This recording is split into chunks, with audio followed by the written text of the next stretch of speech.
He didn't need to look for the number, he remembered it. He walked from row to row, head down, searching. It's been a long time since he was last here. The evening air was not cold, it was a wonderful day. There was no rain, which makes for a beautiful day in England, and the temperature was unseasonably warm. It was spring, and when he walked around the cemetery, I saw crocuses and daffodils. Colors have begun to return after the dull grays and browns of winter. He looked around and saw that there were several people in the cemetery. He was not alone there, but he saw nothing that could bother him and returned to his search. It took a while, but he found another grave. She was buried next to his father, reunited in death. She would have loved it. He smiled to himself as he walked closer. His father died when he was a teenager. The family was struggling, and he lacked a male presence in his life. His mother did not play the fool. She grieved and lived her life. They had a good marriage, and his early years were everything he could have dreamed of. They didn't have much money. No one in their area had money. If you had money, you would live in a different area. Although now everything has changed. He has already walked through his old familiar places. He wasn't worried about being identified. He looked different enough to be recognized by someone who actually knew him. Anyone who knew him well would not give him away. Times and values change, but snitching in this part of the city was, to put it mildly, not encouraged. Especially inviting trouble for a local guy. Especially at him. Stonemore wasn't, at least not at his mother's grave. She recently passed away, recently buried so that the stone could be installed. He wondered who was doing this. He planned to drop by a couple of old friends and discuss it with them. Care must be taken to ensure that there is a suitable monument. She deserved it. She wasn't anyone special. She was just one of a nameless, faceless wave of humanity that came into the world and left it, seemingly without causing any significant change to it. She deserved something good, something people could see in 50 years, something that would scream to the whole world that her life matters, that the serendipity of life was not wasted on it. He saw that her grave was being looked after, her respected in the area. People knew that there were hard times when she lost her husband. Later, the death of a grandson, furor over the end of his marriage to her son. She had it harder than most, and she didn't complain, didn't look for sympathy or special treatment. She just continued to move forward, keeping a good word for the people she interacted with. He carefully placed his flowers among the other flowers that were there. Those flowers didn't look particularly old. Someone was looking after her grave. He squatted down. He wanted to tell her something. Find words. The right words that would let her know that she is important to him. That neither time nor distance diminished his love for her. That he was sorry that everything turned out the way it did. He snorted. What words could do this? She was dead. She didn't care. There were no words that could reach her. The right words were for him, not for her. He grinned and stood up, a faint groan as he stood up. He was in good shape, but part of age is groaning when you sit down or get up. Feeling how the body protests against this movement. I was wondering how long it will take at your place. I was a little surprised that you didn't come to the funeral. He quickly turned around towards the sounder vote. Don't worry, I'm alone. There is no one with me. He looked at her. It was the first time he saw her in the flesh since he then entered the villa and began his revenge. She looked good. She was a beautiful woman. Always has been. But her beauty seemed to have grown. Perhaps it had been so long since he had seen her. Slender, despite the 2 children she gave birth to. The years have been kind to her. It can be seen that the wrinkles on the face have become deeper, the skin looks softer. The smoothness of youth gradually disappears. But she stood straight and still maintained her composure, the beauty that pierced his chest as he looked at her. Talk to me, Terry. He took a deep breath. He felt his heart pounding wildly in his chest. His throat was suddenly dry, and his mouth felt as if he had swallowed ash. You look great, Don. I forgot how beautiful you are. It was difficult to say these words. He felt tears as the corners of his eyes tingled as he looked at her. It's a pity that my beauty is only external, isn't it? He shrugged. I say what I see. You always liked the way I looked. This is true. I'm standing here. It seems like nothing has changed. I still look at you and—" The words got stuck in his throat. He fell silent, looking at the ground, trying to regain his composure. Embarrassed with your weakness. She came closer to him. "I'm so sorry, Terry. I knew that you loved me. I always knew that you loved me." She took his hand. "There is a bench over there. Let's sit down and talk." He said nothing as she led him to a wooden bench, and they sat down. "Wonderful tree," she said. "Yew tree, very often found in cemeteries. Do you know why, Terry?" He shook his head. "This is an old tree, one of the longest living. Oaks, big, mighty trees, larger and more majestic than the humble yew. 300 years to grow, 300 to mature, and 300 to die. This is what they say about oak trees. But yew trees grow slowly. They typically don't get as big or dominate the landscape in the same way that oak trees do, but they just keep growing. In some cases, thousands of years. They will survive the competition. They accept what life throws at them and endure. Your mother taught me about this place. She liked to sit here when she came to visit your father. Over the past few years, I've gotten into the habit of coming with her. She told me about how they used to plant yew trees in sacred places. And because these places were protected, the yew trees could live full lives without fear of being cut down to make ships, houses, or weapons. He turned to her, frowning. "You did not know?" "I'm sorry." She paused, thinking. "I moved in with her after what happened. We always got along well. She always treated me like a daughter and not a daughter-in-law. After what happened, I wanted to make things right. I couldn't change what I did. I knew that my actions caused her a lot of pain." She looked at her feet. "She missed you, Terry." "I know you called her whenever you could. She lived for these calls. One of the things that made her happy. When she heard your voice, I saw her light up. She was sad after the call, but she liked hearing your voice. All I was worried about you for a while. Where were you? What were you doing? Will you get caught?" "Well, now I'm in your hands. What an irony of fate, isn't it? The great fugitive was caught while visiting his mother's grave. Kind of a cliché." He could hear the bitterness in his tone. "I'm not going to call anyone. You can get up and leave anytime you want." She tried to say something and looked around in disappointment as the words wouldn't come out. He sat watching her, giving her space. "I'm sorry, Terry. I'm so damn sorry. My stupidity, my selfishness, my thoughtlessness caused pain to so many people. So many people have suffered. You weren't the only one who screwed up, Dawn. No one came out of this whole mess looking good. You, me, Ruthie, Darius, Marcel, none of us were good guys. Each of us could do something different. Each of us had the power to stop this. It wasn't just up to you," she cried. He saw how tears fell and dripped on her feet, leaving a wet spot on your trousers.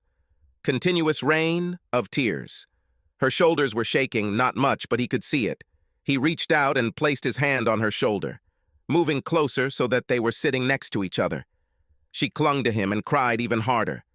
He put his other arm around her and sat down, holding her close to him.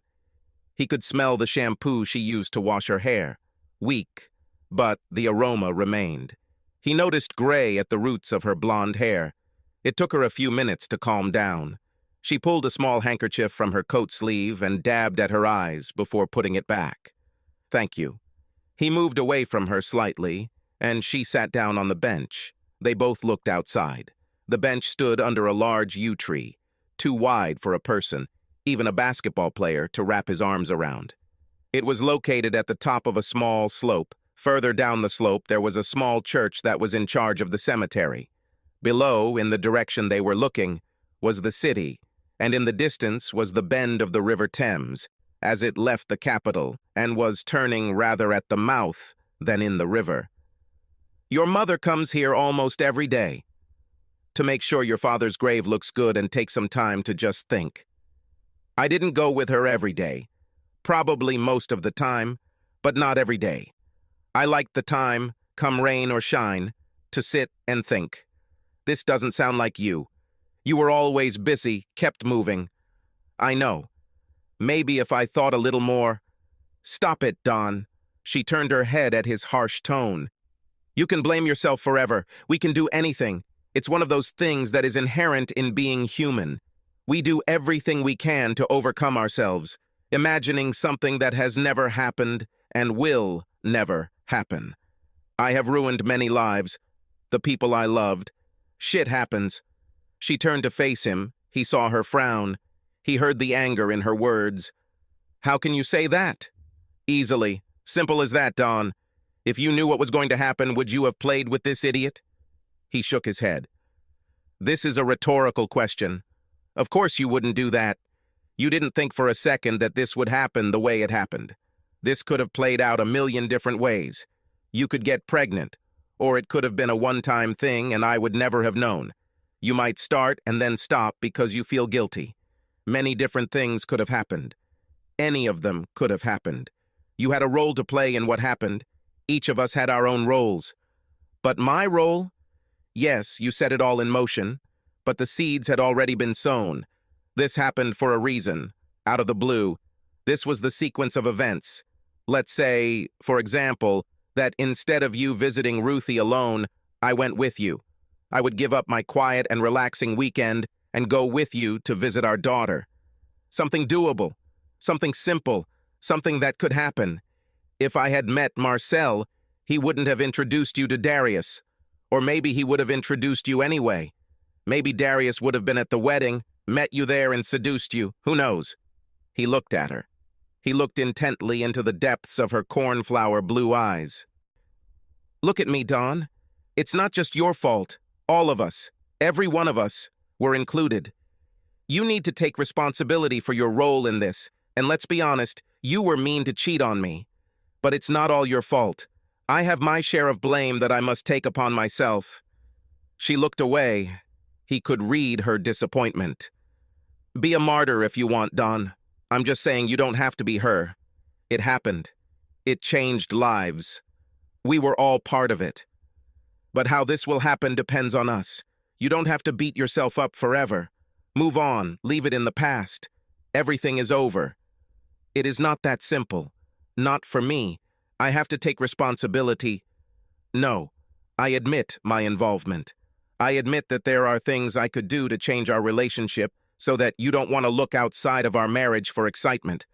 None of this concerns you. It's about me and what I could do. I was drawn in. My actions could have led to a completely different development of events. For example, you could be married to Darius and lead a social life. He heard a snort and looked at her. Of all the possible futures, Terry, marriage to that piece of shit wasn't one of them. She paused, thinking for a moment. He was good in bed, Terry. But the difference between you and him wasn't that big. You did it with love, he did it with passion. He was bigger, you had better stamina, he had the power, you had the technique. So why? That's the million-dollar question, isn't it? The thing is, I know the answer to this question. I've thought about it so much crap that I know the answer. Because I could, because I wanted to. I loved that he wanted me. When we met, I saw in his eyes that all he wanted was to have sex with me, make me. Cute. It won't be easy to get these images out of your head. She grinned. Jerk. He was exciting, unlike you. He was damn confident.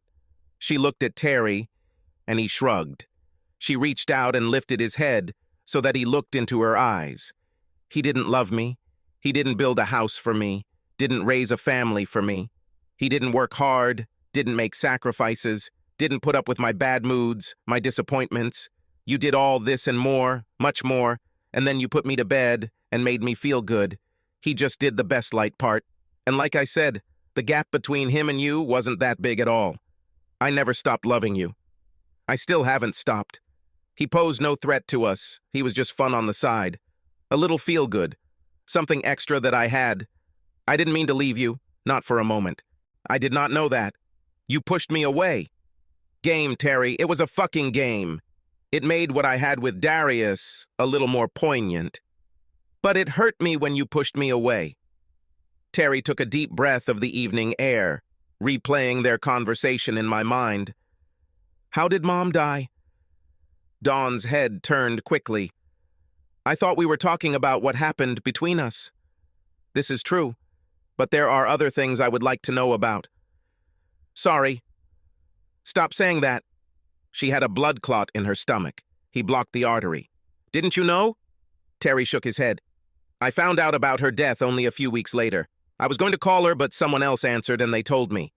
They knew she was dead and told me about her funeral and how it went, but they didn't know and weren't sure why she died. She was fine, and then she seemed to suddenly go downhill. One day she had difficulty even getting out of bed, very weak and lethargic. I called an ambulance and she was taken to the hospital. She died before they realized what it was. We only found out about this later. Crap. She didn't suffer, Terry. It was quick and painless. It's often worse. His mother did not like hospitals. She ate well, exercised regularly, and took care of herself. She wrote you a letter, what she wanted to tell you. I'll come by sometime. Please do it. Now that she's gone, this is probably your home. Stay there. I do not want it. You live there. Stay there. Thank you. I was thinking about moving to Ruth, but if I can stay there, I probably will. Your choice. I really wondered where you were going after it all came out. Yes, some complete bastard burned my house down. Terry laughed at the fake outrage in her voice. Yes, about that. Sorry. She turned and punched him in the arm. Jerk. You weren't sorry. No, you're right. I didn't regret it. I was angry. Well, I said it out loud. I was angry. I was angry. Is it true? Gorgeous. I think I play Richard Gere well. He smiled as she laughed at his words. Yes, you are Richard Gere, only in your dreams. He grinned. I was angry, and I decided what I was going to do, and having a house didn't matter. I thought this was a good way to hurt you, as opposed to that damn email and the murder of my lover. Okay, it wasn't the worst thing I've done, but honestly, it was part of the catharsis. Catharsis? Yes, it made me feel better doing it. It was like I was drawing the line. This part of my life is over. Our marriage went up in smoke, and so did our home.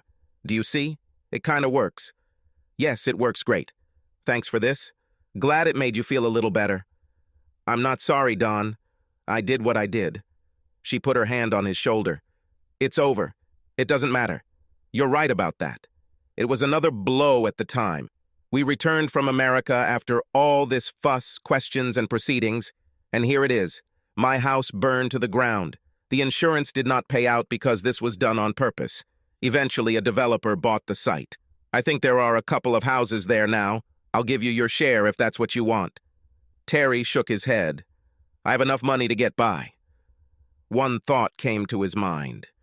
Do I owe you anything for taking care of the funeral? No, she had an insurance policy that covered all bills.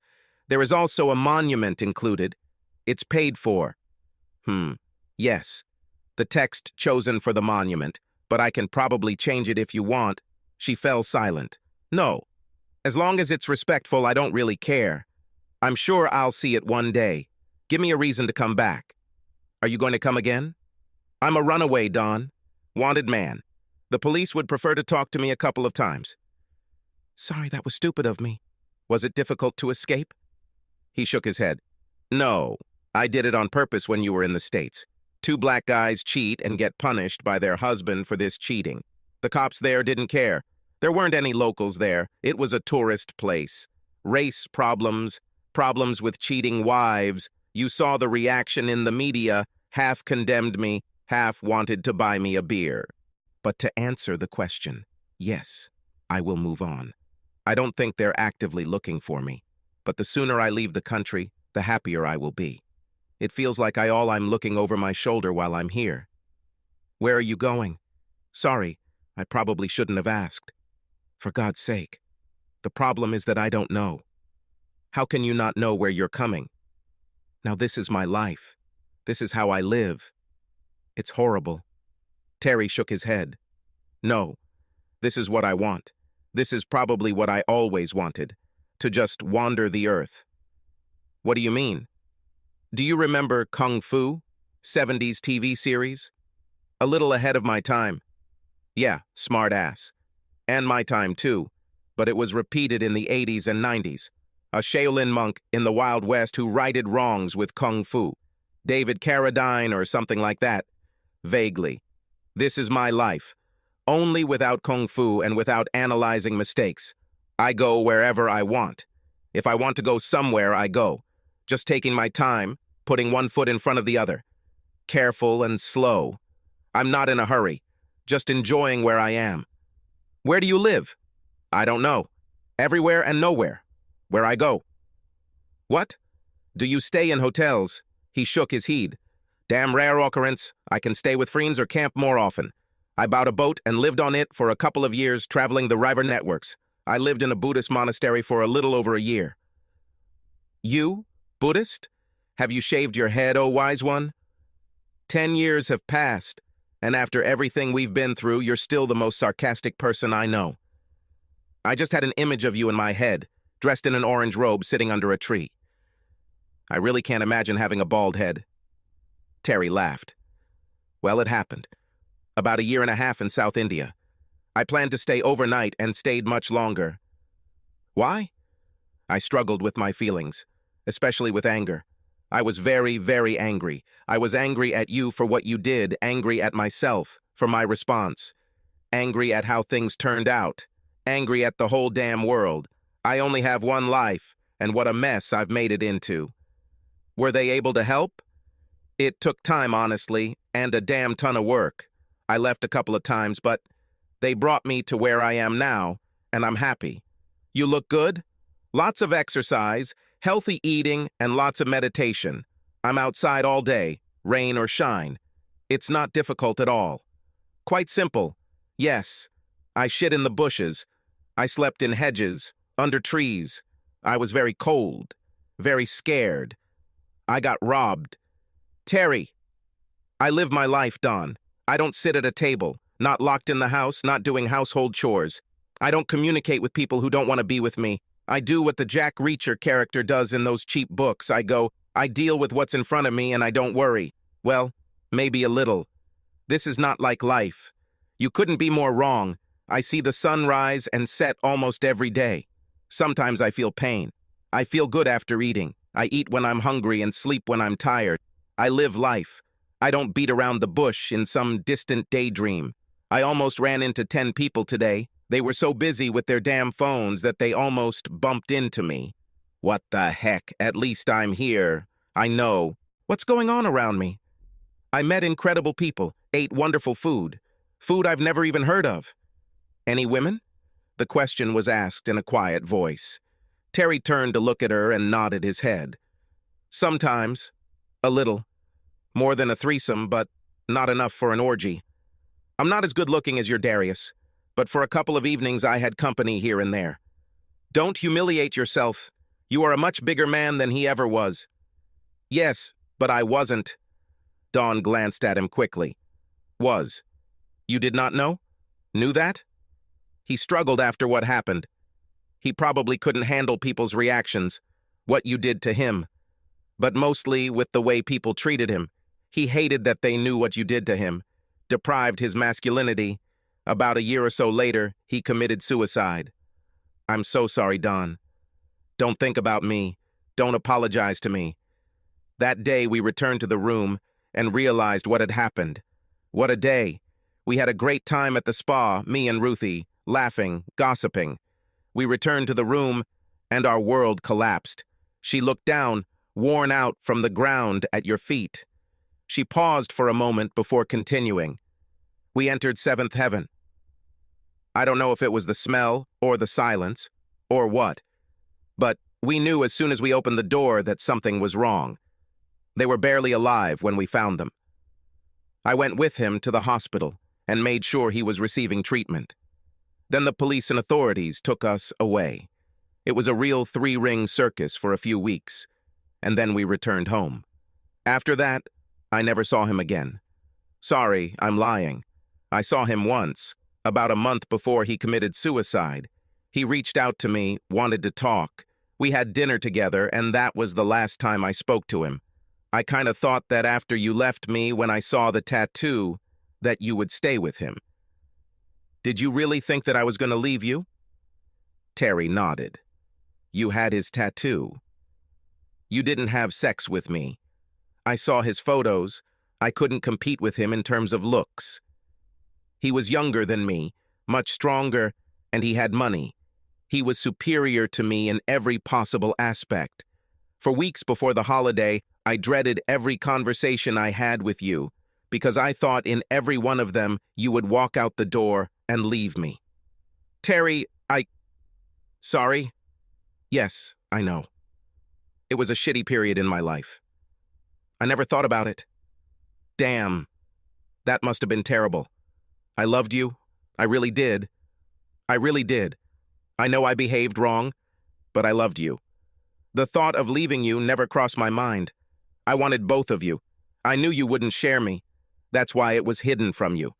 But I never wanted to end what we had. So why? Why? Because I could. Like I said, I had the best of both worlds. I didn't think you'd understand. What would you do? Ruthie didn't say anything. I wasn't going to confess. You never met Marcel or Darius. You didn't go visit Ruthie at university. How would you find out? Stupid, stupid woman. I didn't stop, and I didn't think it through. Just a quick excuse. Dumb, dumb, dumb. Dawn, it's in the past. I know, but when I think about what I did, the people I hurt were the people I loved. It wasn't like I was hurting strangers, it was like I was hurting the people closest to me. The job is done and cannot be undone.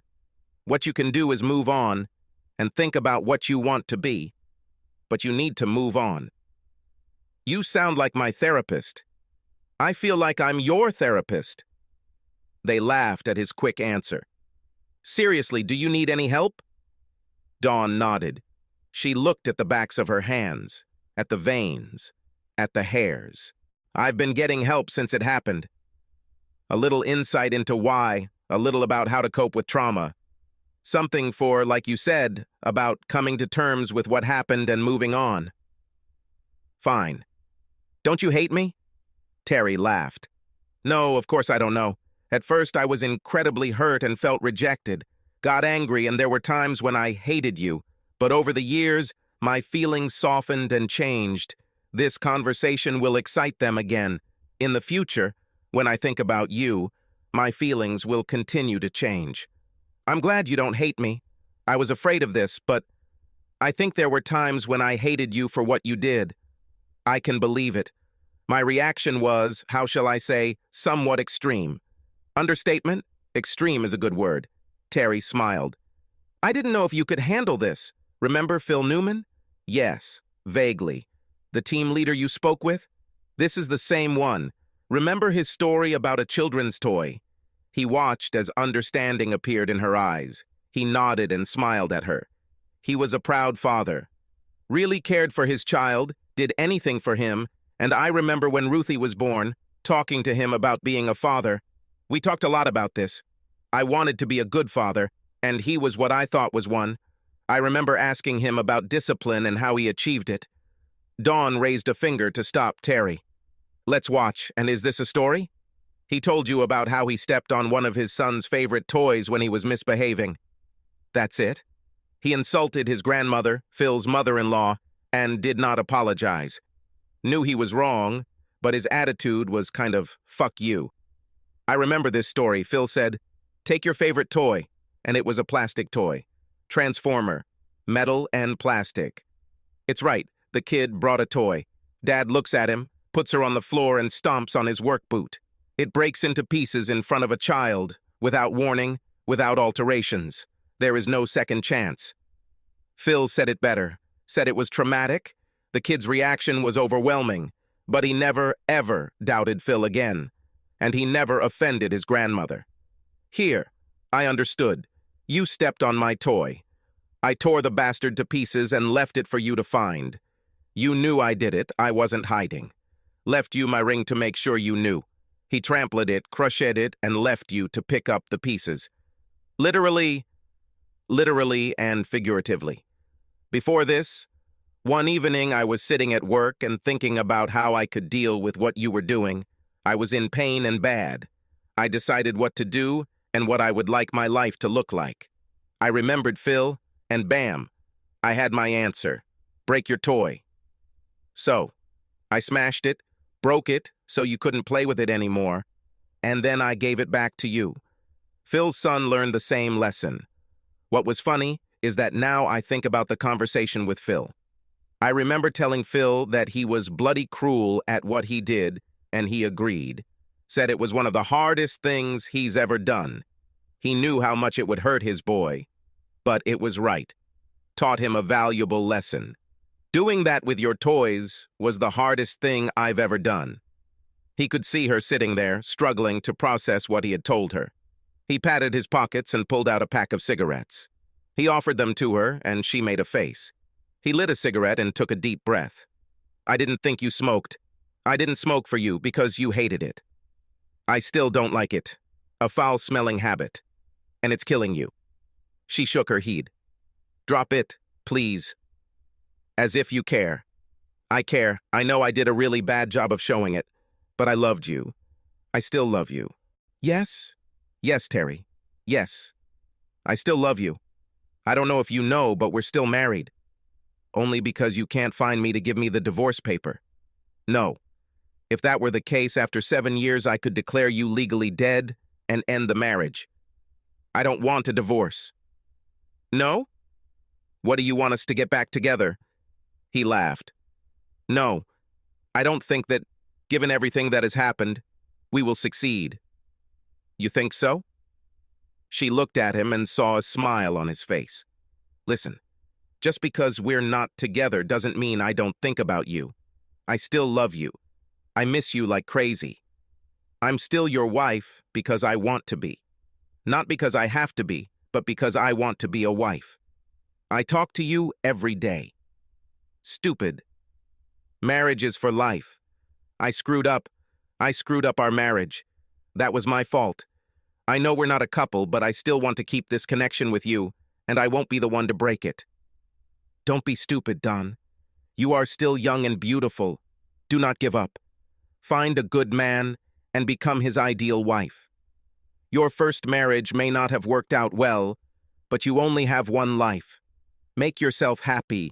Despite what happened, you don't deserve to be sad and lonely. Nothing can be changed. There is no second chance. There is no return. I've never been with anyone else, just you and Darius since we got married. Don't act like a martyr, Don. You can have a long and happy marriage. Maybe no kids, but a damn happy life. I'm not pretending to be a martyr. I'm happy with my life. I have my regrets and there are things that could have been better, but I'm not unhappy. I don't need another man. If you want a divorce, I will sign the papers for you. Do you want to get a divorce? He shook his head. No. I wish things could be better between us. We have a good history, and the way we parted really highlights a lot of the good things that came before. For me, this conversation is the beginning of awakening those pleasant memories. She glanced at him quickly. Do you think we have pleasant memories? Hell yes. I loved being your husband. Well, almost until the very end. I was damn proud to be your man, Ruthie's father. I'm glad, Terry. We're back there, okay? I don't hate you. I don't want you to think badly of us. What happened, happened. Remember the good times? He smiled weakly back at her. He put out the cigarette butt and threw it aside with a flick. And do you smoke a lot? Most of the time, no. Sometimes I tend to indulge my weaknesses. Give up and then start again. Give up again. Unpleasant. Life is uncomfortable. Just like Buddha said. Do you believe in all this? To a large extent. I don't believe in the religious side, but as a philosophy I do believe. The conversation turned to silence, and they sat looking into the distance, thinking about the different things that were said. So, you haven't had sex since... I haven't met anyone with whom I would like to have sex. Wow. I know. If you had told me before I left for Florida that I wouldn't have sex for another 10 years, I don't know what I would do. Probably would have half-killed Darius with her lust. Dawn laughed. Terry looked at the genuine amusement on her face. I miss you, Terry. I miss you very much. I think that's the hardest thing about all of this. You were always behind me. Knowing this gave me confidence. I miss that. Just to talk to you if possible." He shrugged. "Understand. But I don't want you to think that I hate you or worse, that I don't care. I want you to know that you are loved, appreciated, and missed. Thank you." They sat there and Dawn reached out, taking Terry's hand in hers. She squeezed him gently as they sat like this, enjoying the silence, the sound of the last birds settling in for the night. A motorcycle heard in the distance. "How are your parents?" "They are alive. We don't really have much in common with each other. My email?" "Yeah." Darius was black, and they didn't like it. Much has been said. "We talk from time to time, but our relationship is tenuous at best. You were never close." "No, they weren't." Terry looked around the cemetery. It's hard to break this habit. He never had to run away to avoid capture, but that didn't mean he stopped keeping his eyes open. He got out of trouble several times by being alert, aware of what was happening. Now he sat here. Everything looked good. His spider sense wasn't tingling. "Are you interested in knowing about Ruthie?" He took a deep breath. The hardest thing for him was her betrayal. She was his blood, his family, his daughter, and she was the one who set her mother up with her lover. This was something he still couldn't come to terms with. "How is she?" Dawn looked at him intently. He could see her gaze. "She's in a good place. She and Marcel." "Did they stay together?" The disbelief was clear in his voice. "They are a good couple. They have always been like this. I'm upset that you never saw them together. They really care about each other. I would have loved to have looked at them, but I was never invited to meet her boyfriend. She was worried that you wouldn't like him." "Because I'm her father or because he's black?" "A little bit of both. Because of the color, she didn't want to bring him to your house." "He's black, so what? I've never been bothered by anything like that." "It's not just that. There is a difference between being with a black man and being with a white man. Don't make faces. I was with both. I know the difference, and so does she. It's not just that you would see his color, but that black men talk to women differently." Terry didn't answer. He didn't know what to say. "I think the way he talked to her would have hurt you. Self-confidence, treating women as property. I think he knew it too, as did Ruth. She wanted you to meet. She really wanted you to approve of him. She was serious about him. Forcing him to set you up with one of his buddies was a really fucking stupid way to handle the situation. She understands. He understands. I understand. It does not change anything. Since then, he has seriously matured. He had to do this. So is she." "Fine." "Wow. No forgiveness." Terry exhaled loudly. "What do you want me to say, Dawn? Do I agree with what she did? I can't. I'm still mad at her. I understand it. She screwed up. But what I did was even worse." She saw him shake his head and continued to insist. "Hell's teeth, Terry. I was your damn wife. The woman you loved. I was the one who stood next to you and swore to remain faithful. Love, respect, obey, whatever the damn words are. I swore. I betrayed you. Yes, you did it. Your betrayal really stung. It hurt. Very painful. Still hurts. But what she did was worse, or maybe not worse, but it was harder for me to deal with. She was my daughter, my own flesh and blood. I raised her. I gave her everything I could. I didn't ask much from her, but to go and set up her mother with her lover, damn it. I asked for this. It was me who acted during the performance. I was the one who crossed the line. Yes, I won't let you off the hook. You have something you are responsible for, but if she had done the right thing, this wouldn't have happened. All she had to do was say no, or tell me, warn me. But she didn't. She liked that you did it. I was her father, and she liked that you were cheating on me. She laughed at my marriage. You should talk to her." "For what?" Terry heard the contempt in his own voice. The heat he felt at this surprised him. "Because she understands it. Better than me. She knows how badly she screwed up. So does Marcel. They really helped me deal with what I did. She's in the same position I was in before. First of all, you need to admit your mistake out loud." "I don't know what I would tell her." I told them. I have nothing to say to Marcel. You need to talk to both of them. They are a couple. Divide and conquer doesn't work. He won't want to see me. Think about what I did to him. It was like a bad Tarantino movie. Excessively. Yes, a little too much. But I'm not a psychopath. I know they checked you. Marcel will receive you.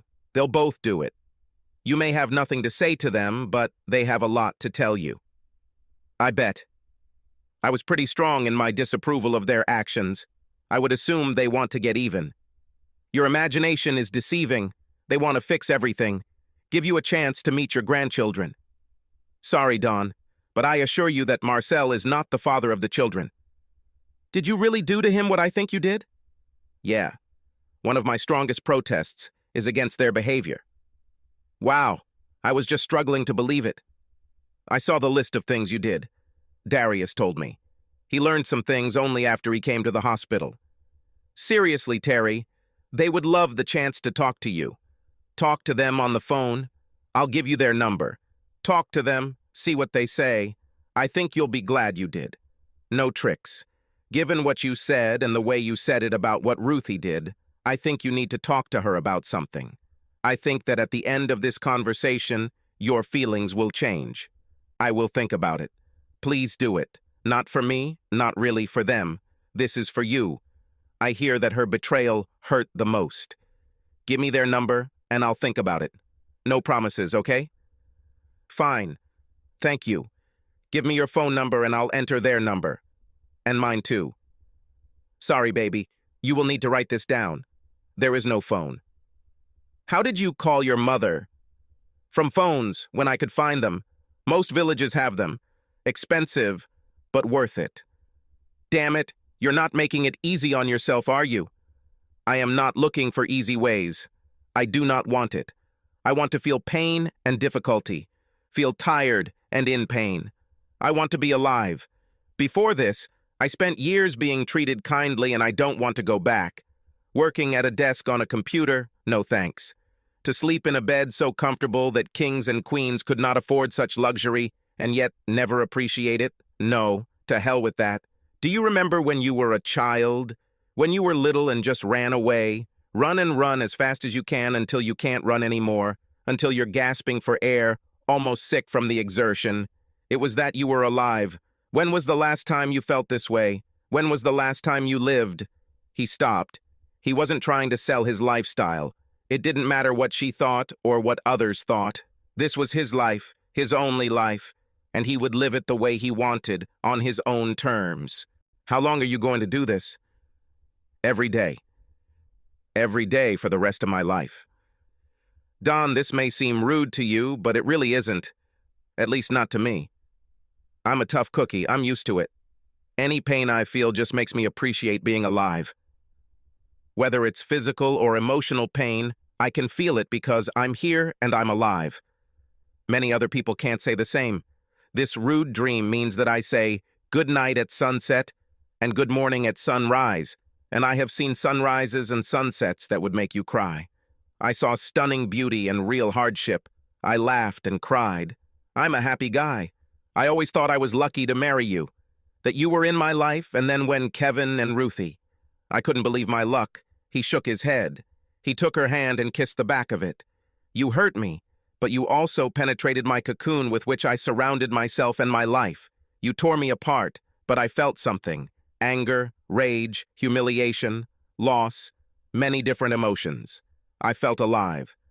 I was reminded that I do not exist as a character in a book or some damn soap opera, but as a living, breathing person. You gave me incredible ups and terrible downs. I don't hate you, hell. I still love you. Don't feel sorry for me, Don. I don't want this and I don't deserve this. Dawn leaned towards him and he hugged her. Hugging her, I felt her crying again. He kissed the top of her head, a gentle kiss. He felt her press against him and felt himself responding to her touch. She leaned back to look him in the face. He saw the question in her eyes, wet with tears, and nodded. For one night, she asked. Dawn brushed herself off and, holding Terry's hand, the two of them walked out of the cemetery. In the morning at dawn? Tonight. Take it away, Letter. We'll have breakfast tomorrow and I'll give you the phone numbers. Mine and Ruthie's. For one night. For one night, but I want you to promise that you will call from time to time. He nodded. I can do it. I loved being with my mom. It helped me feel connected. So now there will be a connection with me. I love you, and if anything happens, I will make sure you are brought home again. For one night. This time it's for one night, but you'll come back and we could spend another night. For one night. Subscribe to our channel so that your second chaff doesn't cheat on you, and go ahead and listen to the next story, because this story is nothing compared to the next one. If you're under 18, don't even think about listening to the next one.